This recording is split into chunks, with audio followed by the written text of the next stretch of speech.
रात का समय था। चारों ओर सन्नाटा पसरा हुआ था और पूरा राज्य अंधेरे के साया में डूबा हुआ था। हवा में एक अजीब सी ठंडक थी, जैसे कुछ होने वाला हो। महल से दूर बाजार की तंग गलियों में 3 साए तेजी से भाग रहे थे। जल्दी भागो, पहरेदार आ गए तो बच नहीं पाएंगे। पहरेदारों से नहीं, मुझे उससे डर लगता है। डरो मत, जल्दी से अपने ठिकाने पर पहुंच जाते हैं, कुछ नहीं होगा। लेकिन तभी वे तीनों किसी को देखकर अचानक चौंक गए।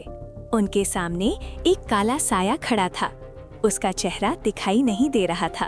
तुम्हारा खेल खत्म हुआ, अब तुम्हें मुझसे कोई नहीं बचा सकता।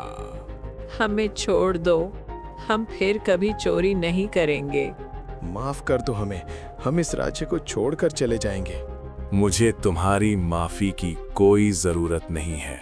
ये कहकर साए ने उस चोर को जोर से मुक्का मारा। भगवान के लिए मुझे छोड़ दो। भगवान दिन में सुनता है, रात में सिर्फ मैं फैसला करता हूँ। इतना कहकर वो उन तीनों को वहीं ढेर कर देता है और खुद वहाँ से गायब हो जाता है। महाराज की जय हो।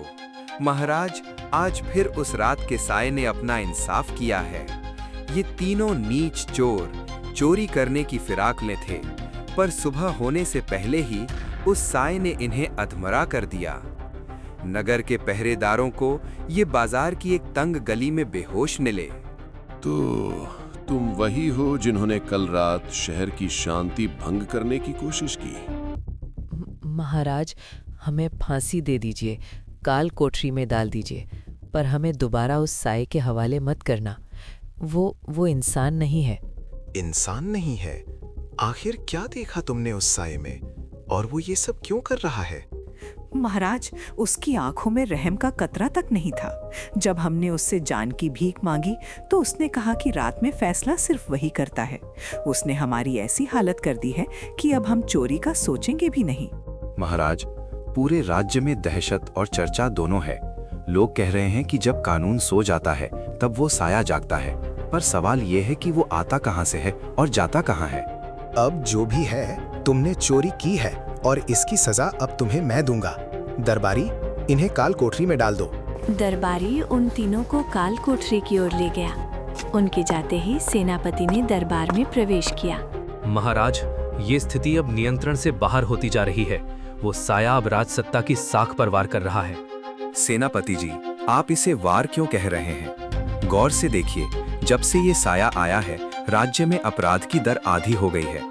वो वही काम कर रहा है जो हमारी सेना महीनों में नहीं कर पाई। मंत्री जी, प्रजा में ये संदेश जा रहा है कि उनके महाराज और उनकी सेना कुछ नहीं कर पा रही। लोग कानाफूसी कर रहे हैं कि अगर न्याय साया ही कर रहा है तो फिर सिंहासन का क्या काम। डर का ये माहौल लोगों के मन में राजा के प्रति अविश्वास पैदा कर रहा है। आज वो चोरों को मार रहा है, कल अगर वो निर्दोषों पर वार करने लगा तो? लेकिन सेनापति, प्रजा उसे रक्षक बुला रही है। वे उसे भगवान का दूत मान रहे हैं। अगर हम उसे पकड़ने की कोशिश करेंगे तो जनता हमारे खिलाफ खड़ी हो जाएगी। सेनापति, तुम्हारा डर जायज है। एक राजा के लिए उसकी प्रजा का विश्वास सबसे बड़ा कवच होता है।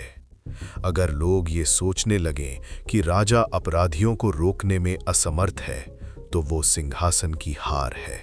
तो क्या आज्ञा है महाराज? क्या हम उस साए को पकड़ने का जाल बिछाएं?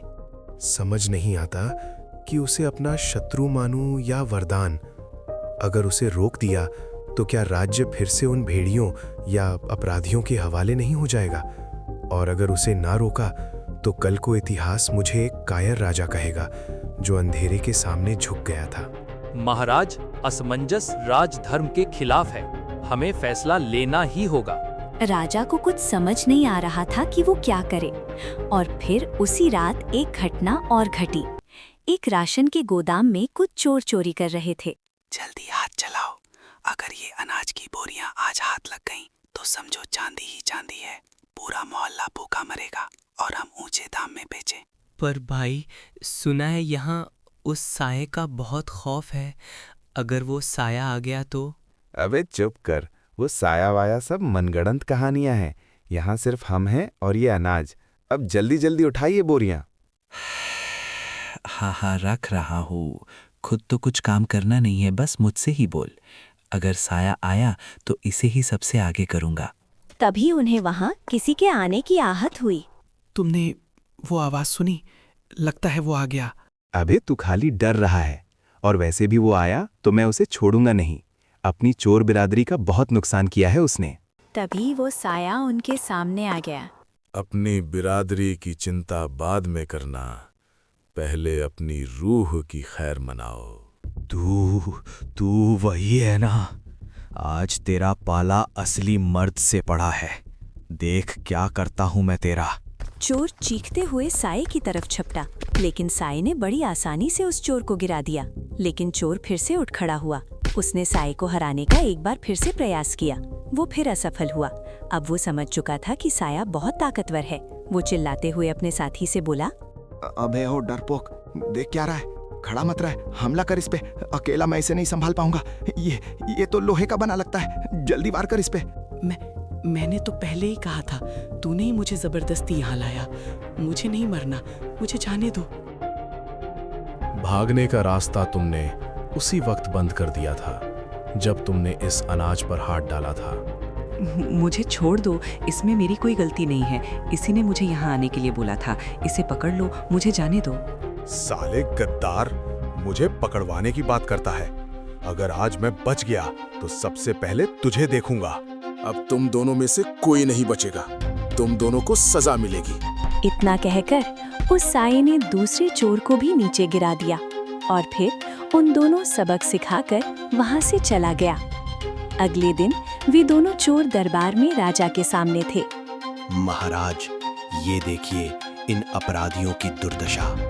कल रात फिर उसी साये ने राजधर्म को चुनौती दी है। राशन के गोदाम में चोरी की कोशिश हो रही थी, पर सरकारी रक्षकों के पहुंचने से पहले ही वो साया वहां पहुंचा और इन दोनों को इस हाल में छोड़ गया।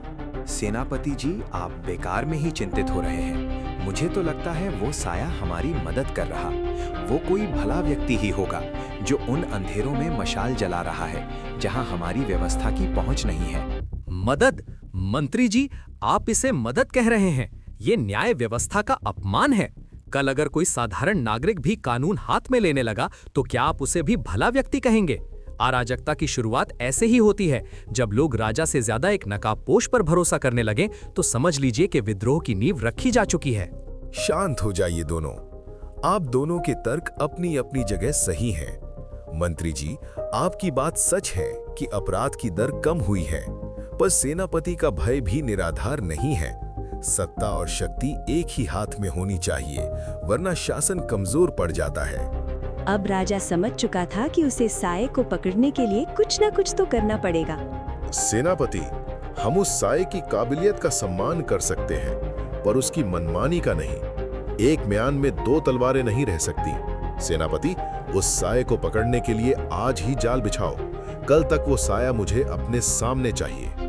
महाराज, मैं तो कब से आपके इस आदेश का इंतजार कर रहा था।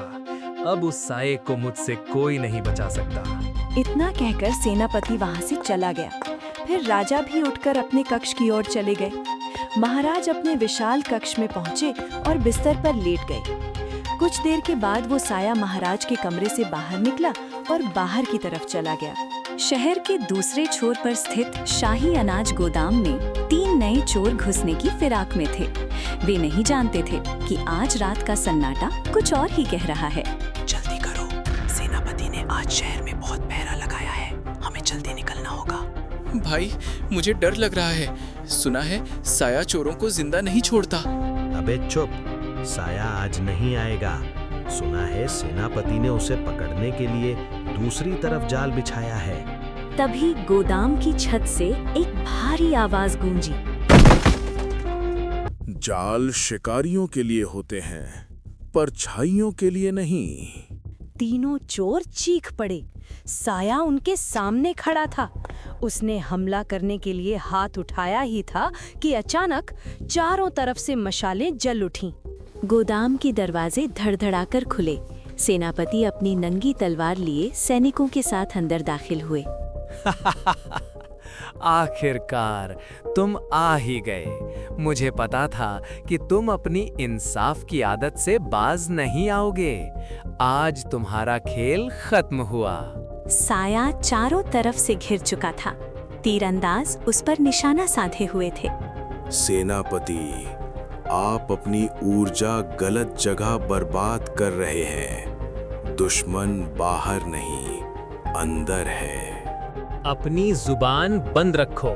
आज कोई कहानी तुम्हें नहीं बचाएगी। सैनिकों, इसे गिरफ्तार कर लो। अगर ये हिलने की कोशिश भी करे तो इसे छलनी कर दो। सैनिकों ने आगे बढ़कर साई को जंजीरों में जकड़ लिया। साई ने कोई प्रतिरोध नहीं किया, जैसे उसे इस अंजाम का पता था। सेनापति साई के करीब पहुंचे।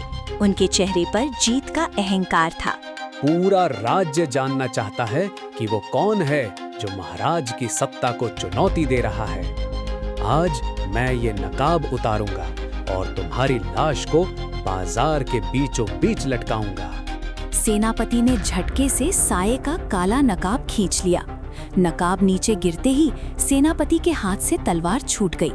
उसके पैर थरथराने लगे और चेहरे का रंग सफेद पड़ गया। पीछे खड़े सैनिक खौफ के मारे 2 कदम पीछे हट गए। ये कैसे संभव है? सेनापति ने ऐसा कुछ देख लिया जिससे वो पूरी तरह चौंक गया। फिर उसने साये को जाने दिया और अपने सिपाहियों को बोलकर उन चोरों को बंदी बना लिया। दरबार में भारी सन्नाटा था। महाराज अपने सिंहासन पर विराजमान थे और सेनापति के लौटने का इंतजार कर रहे थे। सेनापति ने दरबार में प्रवेश किया, पर उनके चेहरे पर वो जीत की खुशी नहीं थी जो कल रात चाल बिछाते समय थी। उनके पीछे सैनिक उन 3 चोरों को घसीटते हुए ला रहे थे, पर वो साया कहीं नहीं था। सेनापति, क्या हुआ? क्या वो साया हमारे जाल में फंसा? क्या तुमने उसका चेहरा देखा? वो कहाँ है? सेनापति खामोश रहे। उनकी नजरें नीची थी। सेनापति, मैं तुमसे कुछ पूछ रहा हूँ। पूरा राज्य जानना चाहता है कि वो गुस्ताख कौन है। क्या तुम उसे पकड़ने में असफल रहे? नहीं महाराज, वो साया पकड़ा गया था। उसका सच अब हमारे सामने है। तो फिर उसे यहाँ पेश क्यों नहीं किया गया? कैसी सच्चाई है ये जो तुम्हें इतना विचलित कर रही है? सेनापति धीरे धीरे चलकर महाराज के सिंहासन के पास पहुंचे। उन्होंने महाराज की आंखों में देखा। उन आंखों में जहां हैरानी थी, पर सेनापति की आंखों में एक अजीब सा दुख था। महाराज, उस सच्चाई को शब्दों में बयान करना मुश्किल है। आप कृपया मेरे साथ आइए। सेनापति महाराज को दरबार के बगल में लगे एक आईने के सामने ले गए। ये क्या मजाक है सेनापति? मैं तुमसे अपराधी के बारे में पूछ रहा हूँ और तुम मुझे आईना दिखा रहे हो। महाराज, गौर से देखिए इस आईने को। आपके सामने जो खड़ा है वही वो साया है। महाराज ने आईने में अपनी छवि देखी। उन्हें कुछ समझ नहीं आया। पागल हो गए हो सेनापति? इसमें तो सिर्फ मेरी शक्ल दिखाई दे रही है। हाँ महाराज, आप ही वो साया हैं। कल रात जब मैंने उस साया का नकाब हटाया तो उसके पीछे कोई अजनबी नहीं बल्कि स्वयं आप थे। पूरी सभा में हड़कंप मच गया। मंत्री जी के हाथ से दस्तावेज गिर गए। महाराज पीछे हटे। उनका सिर चकराने लगा। ये असंभव है। मैं कल रात अपने कक्ष में सो रहा था। तुम झूठ बोल रहे हो। महाराज, आप झूठ नहीं बोल रहे, पर आपकी याददाश्त आपको धोखा दे रही है। चिकित्सा शास्त्र और प्राचीन ग्रंथों में इसे दोहरा व्यक्तित्व विकार कहा जाता है। महाराज, एक राजा के रूप में आप पर धर्म संकट और राजसत्ता का इतना भारी बोझ था कि आपका मन 2 हिस्सों में बट गया। दिन में आप वो न्यायप्रिय राजा होते हैं जो कानून की सीमाओं में बंधा है, जो सबूत मांगता है, जो कूटनीति करता है। लेकिन रात होते ही आपके अवचेतन मन का वो हिस्सा जाग जाता है जो अपराधियों को बिना किसी देरी के तुरंत सजा देना चाहता है। इसका मतलब महाराज को खुद नहीं पता कि वे रात में क्या करते हैं? बिल्कुल। कल रात जब मैंने आपको पकड़ा तो आपकी आंखों में वो राजा नहीं बल्कि वो खौफनाक साया था।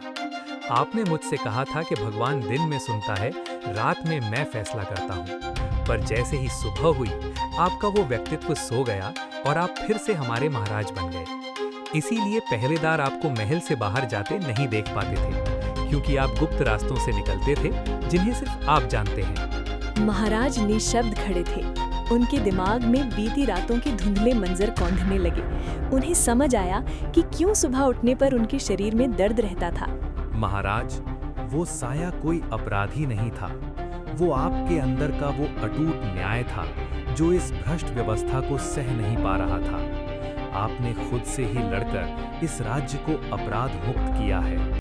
तो अपराधी और न्यायाधीश दोनों मैं ही हूँ। पूरा दरबार नतमस्तक था। राज्य को उसका रक्षक मिल गया था, भले ही वो एक परछाई के रूप में ही क्यों ना हो। दोस्तों, कहानी अच्छी लगी हो तो वीडियो को लाइक करें और हमारे चैनल को सब्सक्राइब कीजिए।